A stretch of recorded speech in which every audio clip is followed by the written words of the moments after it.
somebody would say, you get a movie like The Three Amigos, and you got Chevy Chase, you got Steve Martin, you got Martin Short. Incidentally, I love that movie. This thing can't miss. Now, I happen to like that movie. I'll tell you what happened. There were parts of that movie I loved, but it wasn't as big a success as people predicted it would be. I don't know that people predicted it. I do know that there are movies that are considered critic-proof. There's also a barrage that can kill a movie, and that movie was universally sliced up by critics, beaten to shreds. And in that case, that's the one movie that I've made where the critics really heard it.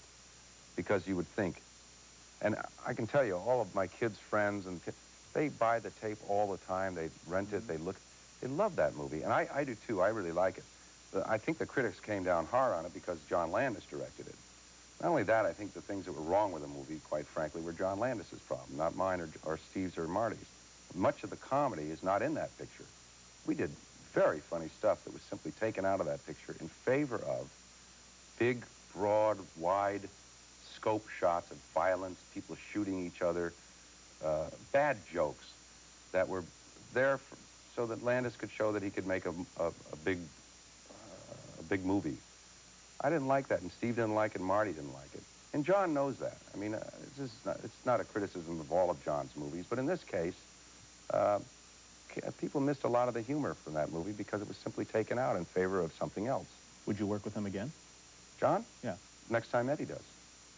What were your assessments from a distance of some of the people who, when the show began to rebound, became prominent? Eddie Murphy.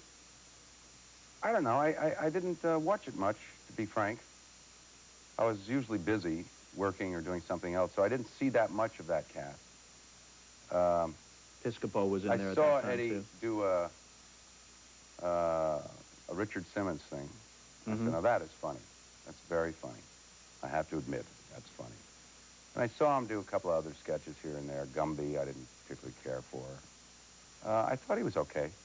And to this day, I feel he was okay. Just okay? Yeah, okay. Is that your I think feeling? he's a good movie actor. And it's amazing what has happened to him and how big he is. I mean, he's gone way beyond me. And perhaps even when he was here that year, he was considered on that level of shooting through the clouds, you know, the one star from the cast. But quite frankly, I thought he was okay. He was okay. How about Fletch Lives, which is out now, just out? Same character. What a surprise. I'll get the same reviews.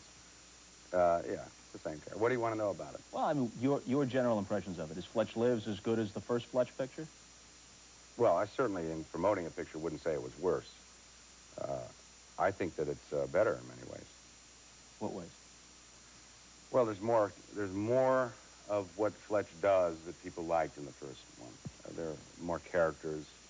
There are, I think, many more funny, really funny moments, genuinely funny moments.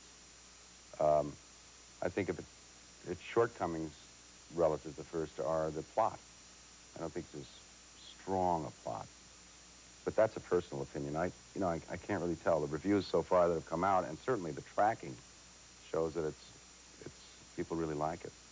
There are a dozen to 15 moments in this movie, which I saw recently, that'll make you laugh out loud. I mean, really, really belly laugh situations. Yeah. But you know, as you say, the plot is not something that's going to hold you all the way through. Yeah, but nor do I think that's important. I think that this is a ride. I think that's what kind of a movie this is. Either you like the attitude of this guy and this character, or you don't. If you like it, then it rises above the plot. This is not Jagged Edge. And we don't want it to be. We want it to be a ride. Dick Ebersol tells me that you wrote a disproportionate amount of the early material, that a good 50% of the total sketches, whether you were involved or not, Dick's nice were to say that. your creations. This may be the first and only time somebody's actually said that, which is nice of him. I did write a great deal. It's been said that I only wrote for myself in books about the show and stuff, and that hurt my feelings. Because there's no question that I wrote a great deal of the material. At the time, we really didn't have much of a writing staff. There were about 6 of us, and of those 6, Michael O'Donoghue was the only writer who really you could call a real writer, but he'd never written television. I remember getting his first script in, and it was said audio, video. It didn't look like a TV script, you know. I had to show him how that should look. We had Herb Sargent, who, you know, had been around for years and had written, but basically he was a guru, you know, the humor guru. Yeah. You know, he was more of a producer. Franken and Davis were apprentices. They were being paid as such. Alan Zweibel, an apprentice. Tom Schiller, basically a funny guy. So Lorne Michaels was the only other guy there who had had variety show experience. And Lorne, I must say, was major. And I imagine he still is today. I imagine he's also lost a little interest. But that first year, certainly, and I'm sure in the subsequent years, he did a great deal of editing and writing. When did it hit you in that first year that this was more than just something that was on its way to being a success in the traditional television terms, but that it was going to be groundbreaking? I don't think I ever knew that.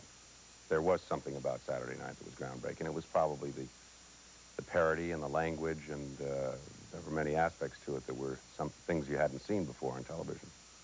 And yeah, the event really took place here. I mean, it was the only place people could go at night in New York and see a television show made live. It was like a party. It was unbelievable, a real event. And it was a nocturnal existence.